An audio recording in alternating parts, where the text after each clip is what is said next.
Продолжуваме понатаму со слободен печат. Како што веќе слушнавте, денеска е светскиот ден на уметноста, токму затоа беше и анкетата и го слушнавме и мислењето на граѓаните што мислат во врска со тоа. А денеска во Скопје, поточно на улица Македонија, во 18 часот и 30 минути се организира еден убав настан токму по овој повод светскиот ден на уметноста. Ќе имаме актови, живи статуи подолж целата улица Македонија. Токму затоа денеска во студиото имаме гостин со кој што ќе зборуваме за тоа, инаку дипломиран актер Стефан Вујсич. Добро утро и добре дојде во Слободен печат. Добро утро, добро ве најдов. Драго ми е што си тука. Дали си прв пат прво те прашам во студиото на Слободен печат? Да. Прв пат. Да. Одлично. Јас секогаш имам честа со уметниците да се прв пат во Слободен печат и драго ми е што ќе зборуваме. Пред се да го најавиме настанот. Значи вечерва денеска попладне 18:30 часот, Центарски улици 2. Така. Лани беше првото издание. Која е целта на настанов?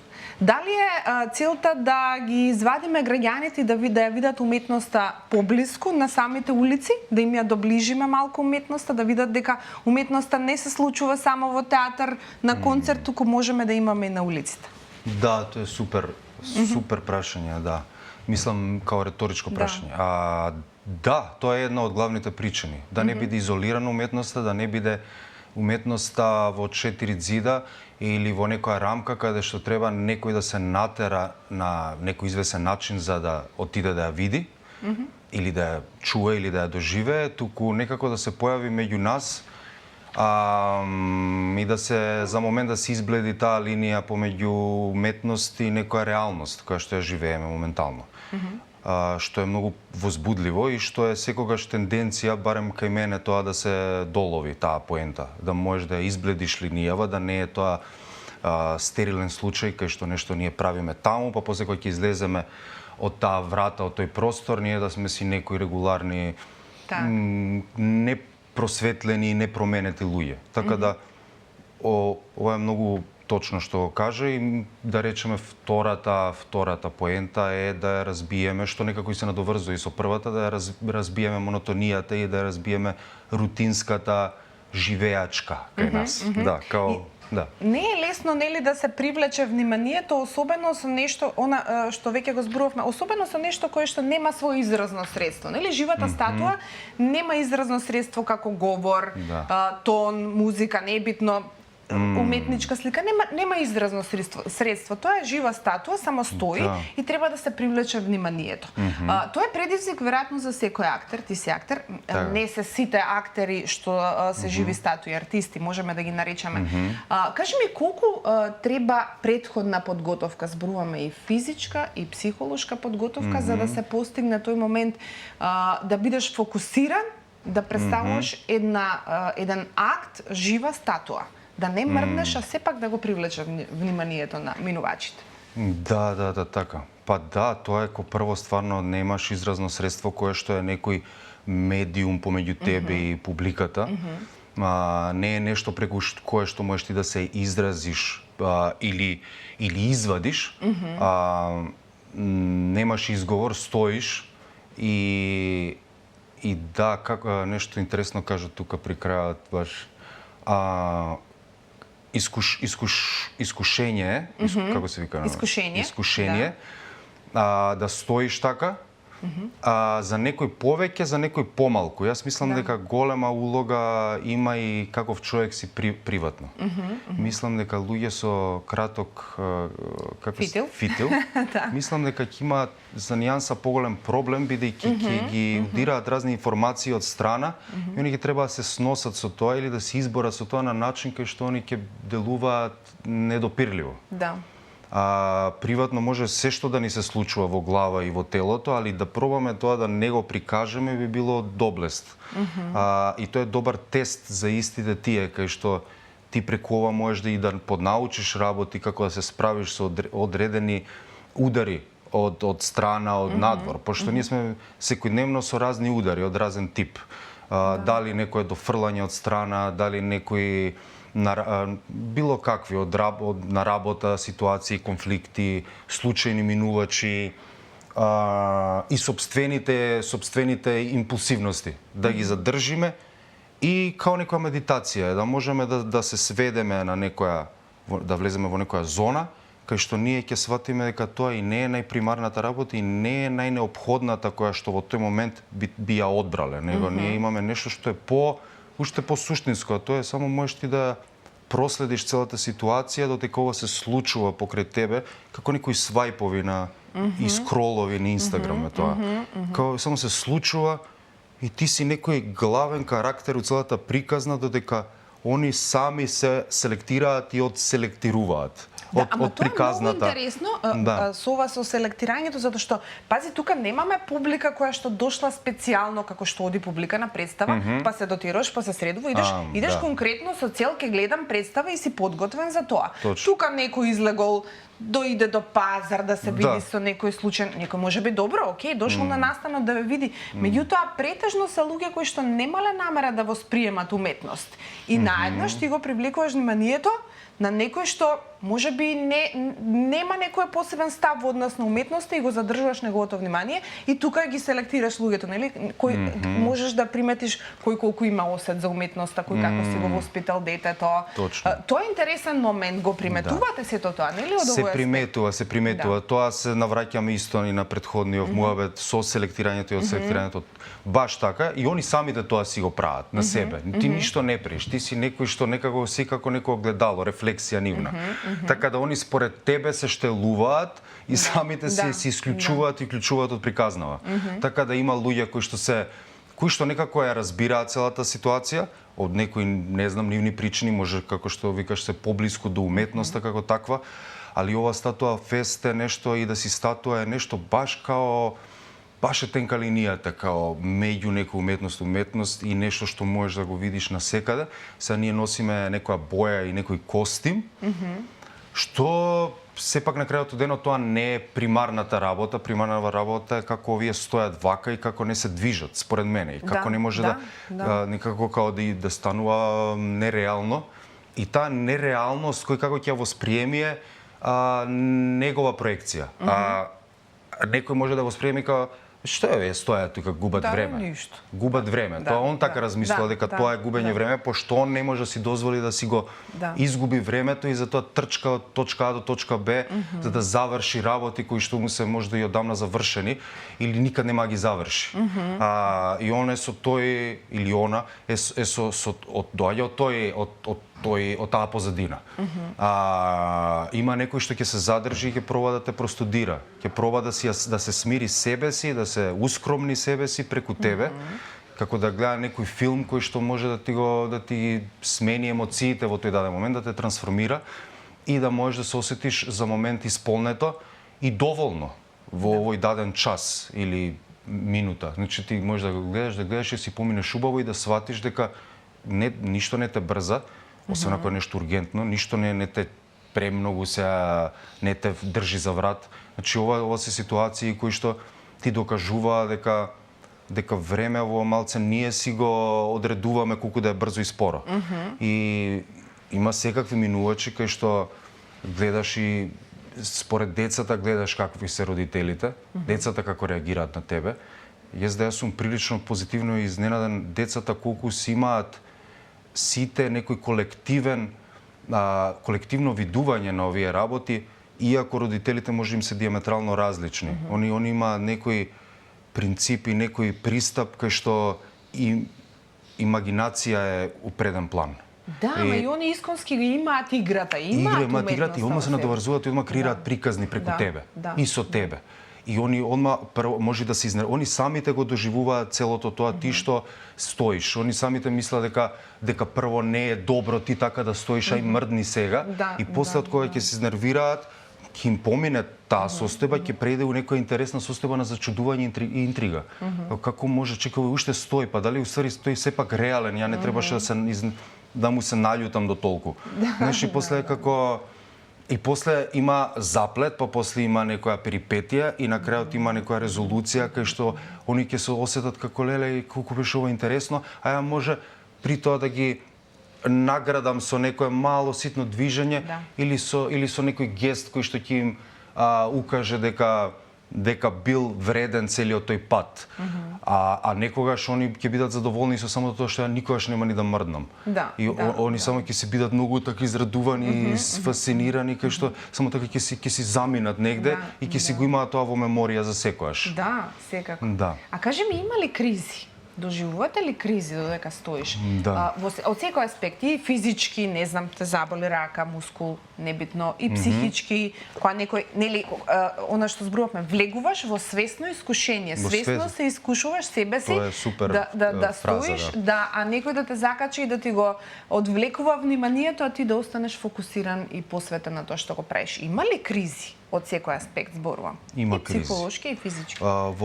Да, има кризи во зависност од тоа што сакаш да постигнеш и колку сакаш ти да си доследен во актот, во смисол да не мрднеш, во смисол да не трепнеш, во смисол да преминеш преку искушенија од надвор. Се е тоа некоја препрека и кога ќе ја преминеш таа препрека, постои некоја награда. Секогаш е тоа така, после секоја препрека има некоја награда. Така да јас пробувам да стигам до тие награди. Што е наградата? У театар е аплаузот. Што е тука наградата? Некоја лична приказна, успеав, го постигнав ова, може? Има тоа, точно, има тоа, лична приказна е. После ова што е надворешна во објективна приказна, кај што ги гледаш децава како си направиле цел филм и се среќни. И на некој начин ти ги инспирираш да они да си измислат нешто преку тебе. Се случува и они меѓусебно да се здружат кога се покрај тебе, пошто сите се запрашуваат што е со човеков и они ми се случило да се запознаваат деца околу мене и ти како се викаш, ајде вака ќе му направиме, неќе. И они самите здружени ќе си заминат негде после тоа, што се интересни приказни. Искушенијата се случуваат исто така во техничкиот аспект, како стоиш. Ако постурата ти е покомплицирана, сега некои постури не можеш ти да ги издржиш ако се премногу радикално, ако се ослонуваш ти на една точка само, тоа нема да можеш 3 сати да стоиш така. Така ќе треба тоа суптилно и умешно ти да ја смениш таа постура, јас лично не би ја сменил радикално поинаку, него некако би направил само тоа попатно си го открив, тие точки на баланс, каде да ги држам, точки на каде да ми стои главната линија на моето тело. Ако било на раката, сега ќе преминам на десната нога, на десната нога на левата. Здоболува од се кога премногу ќе се стои на него или премногу тежината ќе биде на тој екстремитет и пробуваш ти, ја пробувам, пошто два аспекта се, психички и физички. Пробувам психички исто да се изборам со тоа, пошто психички мисла да каде што ќе ја усмериш, преусмериш, ќе ти помогне да подзабореиш на болката од тој екстремитет. Така да го има и тој аспект, го има и тоа суптилно помрднување, што не ќам да е превоочливо, туку сакам да е некако малце како со некој флоу и да останам доследен на тоа. И тоа е тоа. Сега има луѓе кои што воопшто не го прават овој процес, не го има. Они може да си трепкаат постојано и да не им е тоа толку важно. Значи, тоа се процеси што мене лично ми се важни да ги доживеам и да ги преживеам. Некој му е само да застане на двете нозе и двете нозе му се единствениот, како да кажем, единствената рамка зошто се статува. Така да све друго може да варира и можеш да го преведеш ти они може да го конвертираат тоа во некакво, јас сум сега перформер. Јас перформерството го канализирам и во глума, така да овде сакам да го екстракто, да го извадам на тоа ти да си контра глумата. Баш да си она како да се соочиш со сите тие искушенија. Да. Го спомена актерството. Значи ти си, не знам, една платформа за многу медиуми. Си учил средно ликовно училиште, за потоа да завршиш драмски факултет, се занимаваш и со музика. Кажи ми, уметноста, дефинитивно уметноста е нешто кое што те одредува тебе, еве сега и живата статуа. Кажи ми уметностиве различни кои што си ги искусили, кои што поминале низ тебе. Можеш да ги вплетеш една во друга, може да те инспирираат едната за другата, например, не знам, добра представа да те инспирира да направиш добра музика или обратно. Исто така тоа е прашање на индивидуата што ги представи и како може да ги испреплете сите тие работи, како размислува на кој начин и како сака он сферите со кои што се бави да ги искаже на кој начин. Ако јас пробам музиката да ја правам на ортодоксен начин, како што жанрот и задава и го задава тоа значење и тој обруч, нема јас премногу нема да се осети премногу влијанието од глума и театар. Да. Значи све е до тоа колку сакам јас да ги разбијам сите клишеа и шаблони и некакви како да кажам религиозни фиксации. И може тоа све да стане у една сфера. Јас да тоа нема никогаш да стане една сфера, туку ќе позадината на тоа може да ги спојува сите работи, да има една приказ на целото тоа. Мене тоа ми е повозбудливо, да се видам јас како сум јас што ги прави тие работи, а да не се тие работи што мене ме оркестрираат и што ми диктираат нешто. Така да тоа што од глумата го имам научено од процесите и како да се поставиш на сцена и како да реагираш емотивно и како да искажуваш некои работи и како да се отвараш и како да рушиш од една структура у друга и стилови да менуваш, има разни правци. Така сакав и во така сакам, али поготово после ФДУ ми се смени пристапот на праење музика. Овој рап што некако грубо би се нарекол, да можам да го инкорпорирам тоа ваму.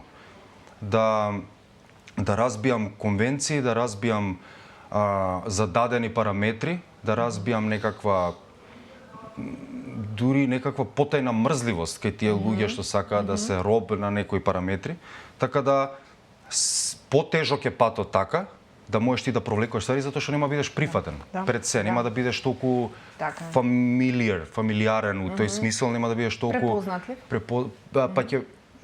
приемчив можда, а препознатлив ќе бидеш, ама нема да бидеш изрезониран како што тие би сакале, на пример, пошто ти правиш нешто за нијанса поинакво. Да. И нема да те или нема да те сместат у клубов или едноставно ќе ти фрлат некоја, како да кажам, некој име, некоја етикета, знаеш, оне чудено, не тоа или он си прави нешто свое.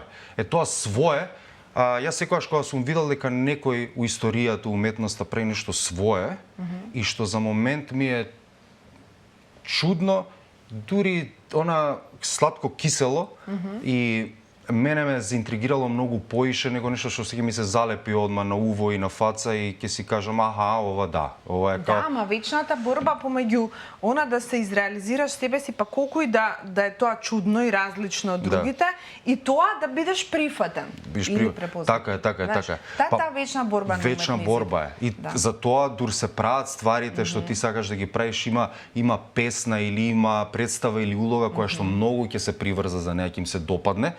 Али генерално како што бива тоа во психологијата кај публикава и слично, они сакаат после тоа да се повторува. Таа нивната проекција за како треба да биде, тоа треба да се повторува. И јас некогаш дури за инат нема да го повторам тоа, пошто според мене е тоа возбудливо и може да им се појавам пак со нешто налик на тоа после неколку изведби. Така да и после неколку песни. И мене таа игра ми е многу повозбудлива за да може сето тоа да е како еден мозаик, кој што само си рипкаш од едно до друго место, а сликава стои, големата слика стои. Потешко е да се види големава слика поради толку многу, знаеш, како оние сложувалки. Така да ги има и таму тие искушенија, и таму треба да се преиде преку многу работи, таму треба да не знам, ти сега зависи што сакаш, мене не ми е најбитно у животот ја да бидам комерцијално прифатен, пошто тоа ќе биде таа точка една од која што генерално околу која што треба да гравитирам. Нешто на кој што ќе да ми се допадне на другите, знаеш, тоа е и не да не се превзимаат премногу ризици и да не се отвараат некои криптични и недопадливи теми. Знаеш, и сега ја можам тие да ги прекријам во низ некоја комедија, низ некој хумор тие теми. Има и такви артисти што тоа го правеле, да кажат нешто пресериозно, преку некој хумор, преку некоја леснотија и тоа да им помине така. Да. Така да од време на време тоа и го правиме со групава, со доп куќата, тоа го правиме као малце она тројански коњ синдром некој. Али генерално искушенијата се насекаде, можда тоа ги спојува сите овие гранки како што ме праша. Меѓу другото, а исто така ги спојува и пристапот. Пристапот ми е сличен, со тоа што не пробам да ги разделам, ама истовремено самото се разделува со тоа што сваќаш медиумот што ти налага и што сакаш да направиш со него. Така да, како што кажав претходно, сакам да сум статуа која што нема допирни точки со перформерскиот аспект што глумецот ги како да кажам, ги изразува. Да. Самото ти налага ти да пробаш нешто ново, да не ги спојуваш на тој начин, тоа би бил според мене малце мрзлив начин. Така да самото си се одбива едно од друго на убав начин и станува нешто што е така си као интересна сложувалка. Интересност. Стефан, би можеле да зборуваме уште многу долго време вака, меѓутоа во интерес на времето и во интерес на останатите содржини од емисијата, јас ќе ти се заблагодарам, ќе ги поканиме уште еднаш гледачите денеска во 18:30 часот да бидат на улица Македонија и друг пат да се видиме пак за убави работи, да зборуваме за уметност. Фала многу, да се видиме. Ти благодарам уште еднаш на гостувањето. Ние продолжуваме понатаму, останете со Слободен печат.